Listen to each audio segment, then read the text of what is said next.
Chapter start करते हैं और सबसे पहले पढ़ते हैं जो टाइमलाइन है, जहाँ पे हमने छोड़ा था वहीं से स्टार्ट करेंगे। तो हमने 1917 में छोड़ा था, जो एक्सट्रीमिस्ट फेज खत्म हुआ था, क्योंकि 1917 के बाद से गांधीयन फेज स्टार्ट हो जाता है, क्योंकि गांधी जी एक्टिवली पॉलिटिक्स में पार्टिसिपेट करने लगते हैं।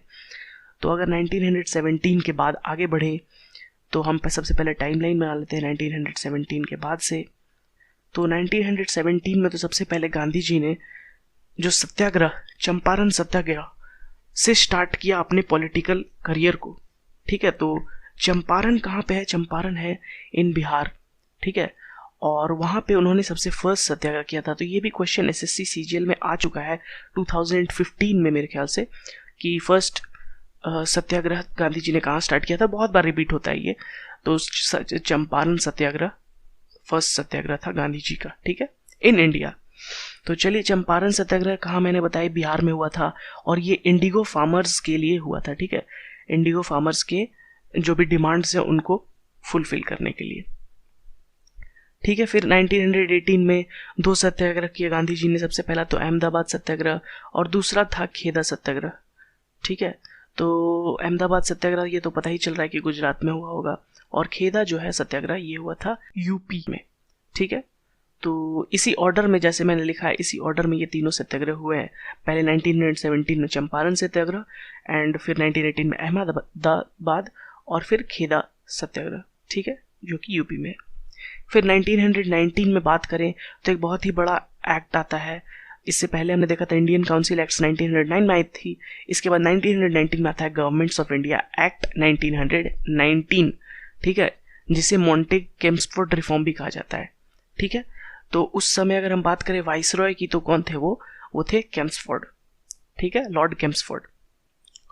ये तो आपको इस नाम से ही आपको पता चल रहा होगा। ठीक है, तो आप इनका नाम भी याद रखिए। उस समय वाइसरॉय थे लॉर्ड केम्सफोर्ड, जिनका पीरियड था 1916 से लेकर 1921 तक। तो चलिए, 1919 में एक और एक्ट आया था जो कि बहुत ही इनफेमस एक्ट हम कहेंगे, जिसे ब्लैक बिल भी कहा जाता है। तो वो एक्ट था रौलत एक्ट। ठीक है, तो इसे ब्लैक बिल क्यों कहा जाता है? क्योंकि इसके अनुसार जो है अनलॉफुल डिटेंशन को अलाउ कर दिया गया था। अनलॉफुल डिटेंशन मतलब आपको गिरफ्तार किया जा सकता है बिना आपको कोर्ट में पेश किए। ठीक है, तो यानी हेबियस कॉर्पस का जो राइट है वो छीना गया था उसमें। तो हेबियस कॉर्पस के बारे में डिटेल में हम पढ़ेंगे इंडियन पॉलिटी में, लेकिन इसका बेसिक मतलब यही होता है कि आपको गिरफ्तार किया जा सकता है बिना कोर्ट में पेश किए। ठीक है, तो इस रौलत एक्ट के खिलाफ गांधी जी ने आवाज उठाई और लोगों को कहा कि इसके खिलाफ प्रोटेस्ट करें। ठीक है, और लोगों ने प्रोटेस्ट किया भी, और जलियांवाला बाग में 13 अप्रैल 1919 को पीसफुल प्रोटेस्ट किया जा रहा था लोगों के द्वारा। ठीक है, उस दिन बैसाखी भी थी, और जलियांवाला बाग में जलियांवाला बाग जो कि अमृतसर में है, लोग पीसफुल प्रोटेस्ट कर रहे थे। ठीक है, और इन पीसफुल प्रोटेस्ट लोगों के ऊपर जनरल डायर ने गोली मारने के आदेश दे दिए। ठीक है, और इसके कारण बहुत ही दुखद घटना हुई, जिसे जलियांवाला बाग मैसेकर भी कहा जाता है। ठीक है, जिसमें अगर ब्रिटिश की माने तो सिर्फ कुछ 350 लोग ही मरे थे, लेकिन ये ऑफिशियल है, जो ऑफिशियल नंबर्स है, असली नंबर इससे कहीं ज़्यादा ऊपर थे। कई मतलब 1000 से ऊपर लोगों की मौत हुई थी जलियांवाला बाग मैसेकर में। तो ये बहुत ही दुखद, सबसे कहें तो ब्लैक इंसिडेंट है हमारे हिस्ट्री के पन्नों में। ठीक है, और इसी के लिए रविन्द्रनाथ टैगोर ने जो अपना नाइटहुड था, ब्रिटिश नाइटहुड था, वो भी रिटर्न कर दिया था। ठीक है, तो ये एक हम कह सकते हैं हमारे हिस्ट्री में सबसे दुखद घटनाओं में से एक हुआ, और ये कब हुआ? 1919 में। ठीक है, तो 1919 में अगर हम और बात करें तो खिलाफत मूवमेंट भी 1919 में ही हुआ था। तो खिलाफत मूवमेंट का कारण क्या था, ये बहुत बार पूछा जा सकता है एग्जाम पर्सपेक्टिव से अगर देखें तो टर्की में जो कैलिफ थे, ठीक है, तो उनको रिमूव कर दिया गया था। ठीक है, ब्रिटिश के द्वारा। ठीक है, तो पावर से, और जो कैलिफ थे वो मुस्लिम लोग जो होते हैं उनके लीडर उनको मानते थे, जो इंडियन मुस्लिम्स थे। तो इसलिए मुस्लिम लीग ने उसके खिलाफ आवाज उठाई और खिलाफत मूवमेंट स्टार्ट किया। ठीक है, तो ये था 1919 के जितने भी इंसिडेंट थे हमने पढ़ लिए। अब आते हैं 1920 में। तो 1920 में फर्स्ट जो सबसे बड़ा movement, mass movement Gandhi ji द्वारा स्टार्ट हुआ, वो था नॉन कोऑपरेशन मूवमेंट। ठीक, तो अगर गवर्नर जनरल की बात करें तो उस समय जो गवर्नर जनरल थे वो लॉर्ड केम्सफोर्ड ही थे। जैसे मैंने बताया 1916 से 1921 तक लॉर्ड केम्सफोर्ड ही गवर्नर जनरल ऑफ इंडिया थे। अब अगर आगे बढ़ते हैं टाइम पीरियड में तो 1922 में आते हैं तो स्वराज पार्टी फॉर्म की थी CR दास और मोतीलाल नेहरू ने। ये दोनों ही बहुत ही एमिनेंट लीडर थे उस समय की कांग्रेस पार्टी के, और कांग्रेस पार्टी के अंदर ही उन्होंने स्वराज पार्टी की फॉर्म की थी। अब आते हैं 1927 में साइमन कमीशन आई थी। तो साइमन कमीशन क्या थी? साइमन कमीशन एक ऑल वाइट मेंबर्स की कमेटी थी जो 1919 के गवर्नमेंट ऑफ इंडिया एक्ट को रिव्यू करने आई थी, ठीक है।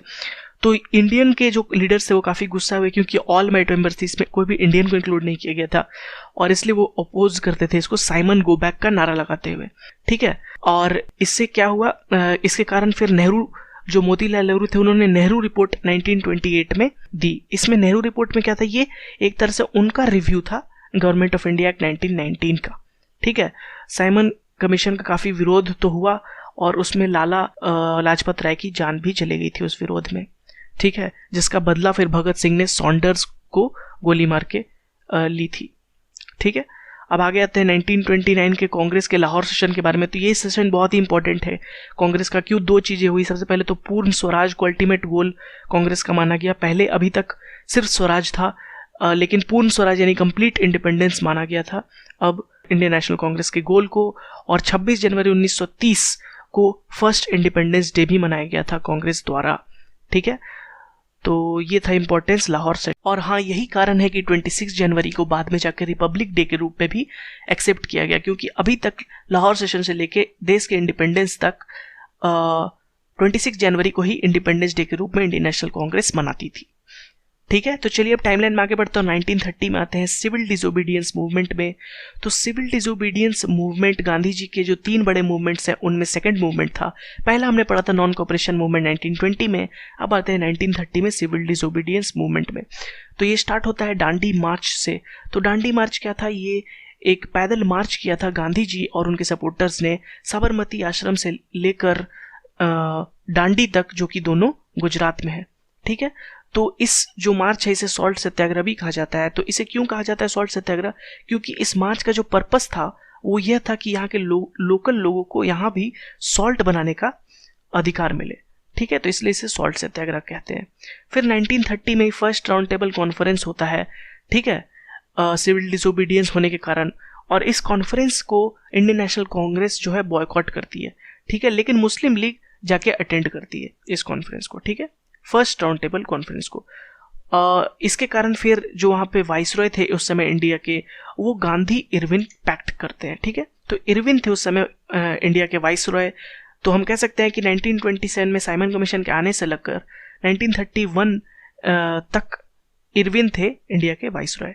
तो वो गांधी जी के साथ मिलकर गांधी इरविन पैक्ट करते हैं और इसमें दोनों को कुछ कुछ फायदा मिलता है। तो इंडियंस को क्या फायदा मिलता है? सबसे पहले तो लोकल लोगों को सॉल्ट राइट्स, जिसके लिए सॉल्ट सत्याग्रह गांधी जी कर रहे थे, वो सक्सेसफुल होता है और यहाँ के लोकल लोगों को सॉल्ट बनाने का राइट्स मिलता है।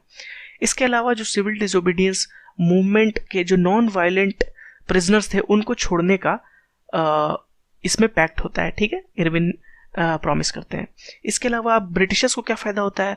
तो सिविल डिसोबीडियंस मूवमेंट को सस्पेंड करने का गांधी जी प्रॉमिस करते हैं और साथ ही साथ गांधी जी अटेंड करेंगे सेकेंड राउंड टेबल कॉन्फ्रेंस को। ये भी इस पैक्ट में बात होती है, ठीक है। तो इस पैक्ट के अनुसार फिर 1931 में जब सेकेंड राउंड टेबल कॉन्फ्रेंस होता है तो फिर उसमें गांधी जी और सरोजनी नायडू अटेंड करने जाते हैं, ठीक है। तो लेकिन जब गांधी जी वहाँ जाते हैं तो उन्हें काफ़ी डिसअपॉइंटमेंट मिलती है, क्योंकि जो भी डिमांड वो रखते हैं उनको बिल्कुल ही नकार दिया जाता है, सीधे सीधे नकार दिया जाता है, ठीक है। पूर्ण स्वराज का जो डिमांड है उसे सीधे सीधे नकार दिया जाता है, ठीक है। फिर अब 1931 के बाद आगे बढ़ें तो जो नए वाइसरॉय आते हैं 1931 से 1936 था, वो थे लॉर्ड विलिंगडन, ठीक है।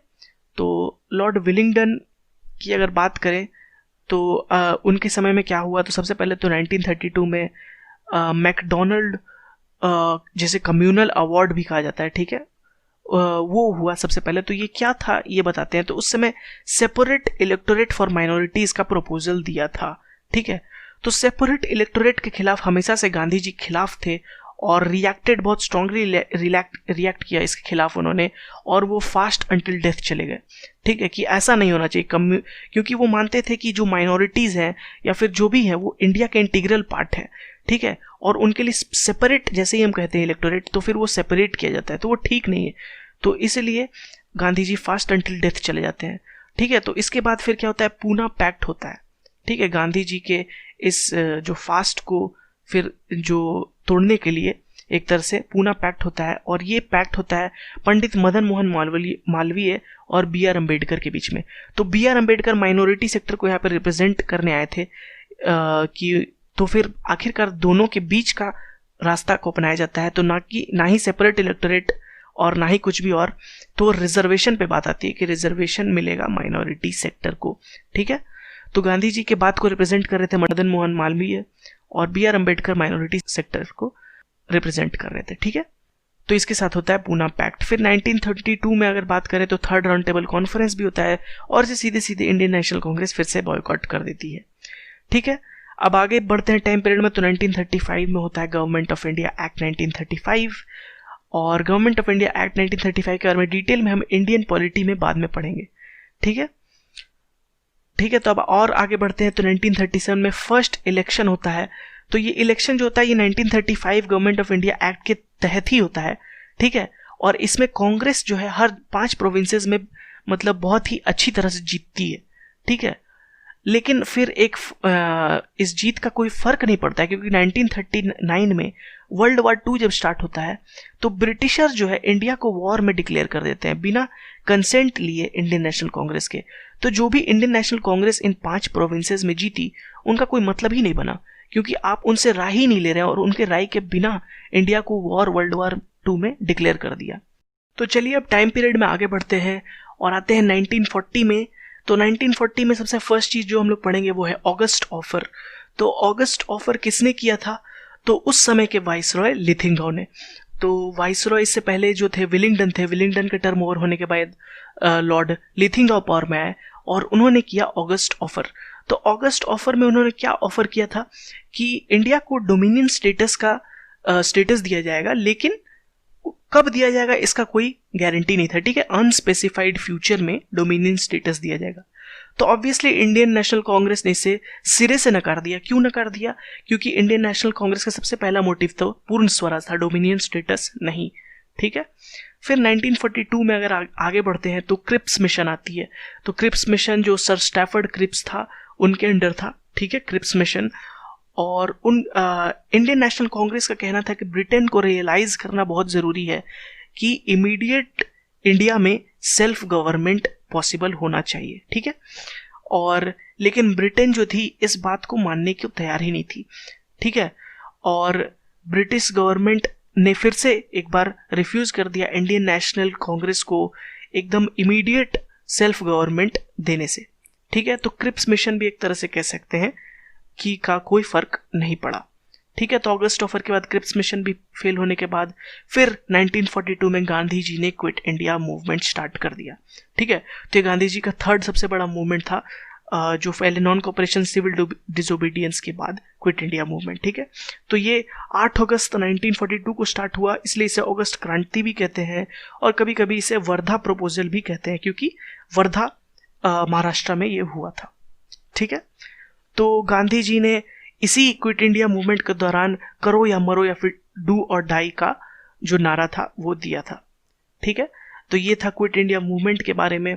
ठीक है, अब अगर बात करें आगे बढ़ते हैं टाइम पीरियड में, तो शिमला कॉन्फ्रेंस होता है 1945 में। ठीक है, तो 1942 तक जो वाइसरॉय थे वो थे लॉर्ड लिथिंगहाउ। ठीक है, जो 1940 से 1942 के बीच जो भी इंसिडेंट हमने पढ़े, ऑगस्ट ऑफर, क्रिप्स मिशन और क्विट इंडिया मूवमेंट, वो लॉर्ड लिथिंगहाउ के अंदर हुए, और उसके बाद जो अब पढ़ेंगे वो होगा लॉर्ड वेविल के अंदर में। ठीक है, 1945 से लेकर ऑलमोस्ट एक तरह से कहें आज़ादी तक, 1946 तक। ठीक है, तो अब शिमला कॉन्फ्रेंस होता है जिसे वेवल प्लान भी कहते हैं। ठीक है, लेकिन ये भी कुछ इसका भी कोई असर, कोई फायदा नहीं होता है। ठीक है, और इसी के तहत फिर 1946 में आता है सबसे इंपॉर्टेंट चीज जो है वो है कैबिनेट मिशन प्लान। ठीक है, तो कैबिनेट मिशन प्लान के तहत क्या होता है कि कॉन्स्टिट्यूएंट असेंबली फॉर्म होती है। ठीक है, और यहीं से कह सकते हैं हम इंडिया अपने कॉन्स्टिट्यूशन बनाने की ओर बढ़ जाता है। ठीक है, तो कॉन्स्टिट्यूएंट असेंबली का काम क्या था, तो कॉन्स्टिट्यूएंट असेंबली का पर्पस था इंडिया का कॉन्स्टिट्यूशन फॉर्म करना। ठीक है, तो कैबिनेट मिशन प्लान के अगर कहें तो 3 लोग बहुत ही इंपॉर्टेंट मेंबर थे इसमें, और वो थे सबसे पहले एवी अलेक्जेंडर, दूसरे थे पैथिक लॉरेंस, ठीक है, और जो लास्ट थे वो थे सर स्टैफर्ड क्रिप्स, ठीक है। तो कभी कभी ये क्वेश्चन भी आता है कि ऐसे ऑप्शन में दिए रहेगा कि इनमें से कौन कैबिनेट मिशन के मेंबर नहीं थे, ठीक है। तो ये 3 ऑप्शन में रहेंगे आपके A V Alexander, Pethick Lawrence, Stafford Cripps. इसके अलावा एक गलत ऑप्शन रहेगा, जैसे कि लॉर्ड वेवल दे देगा या लॉर्ड लिथिंगाउ दे देगा, ठीक है, या फिर माउंटबैटन दे देगा। तो आपको ये तीनों नाम इसलिए याद रखने हैं, ठीक है, जो कि कैबिनेट मिशन प्लान के मेंबर थे, ठीक है। और ये किसके द्वारा भेजे गए थे? उस समय जो प्राइम मिनिस्टर थे ब्रिटेन के वो थे एटली, ठीक है, और उनका पार्टी भी आप याद रख सकते हैं, तो याद रखिएगा, जो कि लेबर्स पार्टी के थे, ठीक है, प्राइम मिनिस्टर एटली। और उन्हीं के पीरियड में इंडिया इंडिपेंडेंस भी बाद में पाती है, ठीक है। तो ये भी क्वेश्चन कभी कभी पूछा जाता है कि किस प्राइम मिनिस्टर के अंडर में एक तरह से इंडिया ने इंडिपेंडेंस पाया था। ब्रिटेन के उस समय प्राइम मिनिस्टर कौन थे? तो वो थे एटली, ठीक है। तो 1946 में कैबिनेट मिशन जो हुआ, ये कॉन्स्टिट्यूएंट असेंबली का इलेक्शन होता है, ठीक है, और कॉन्स्टिट्यूएंट असेंबली के मेंबर्स चुने जाते हैं और बीच में इंटरिम गवर्नमेंट फॉर्म होता है, ठीक है।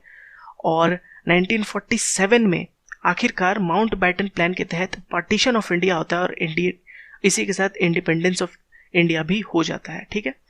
तो 1946 तक वेवल थे, Lord Wavell viceroy of India. फिर 1947 में एक छोटे पीरियड के लिए गवर्नर जनरल और वाइसरॉय दोनों उस समय की एक तरह से कह सकते हैं माउंटबैटन आते हैं। और ये क्यों आए थे असल में? तो ये जो भी प्रोसेस था उसको स्पीड करने के लिए, फास्ट फॉरवर्ड करने के लिए, ताकि जल्दी से पार्टीशन को कंप्लीट किया जा सके और जल्दी से इंडिपेंडेंस इंडिया को मिल सके, ठीक है।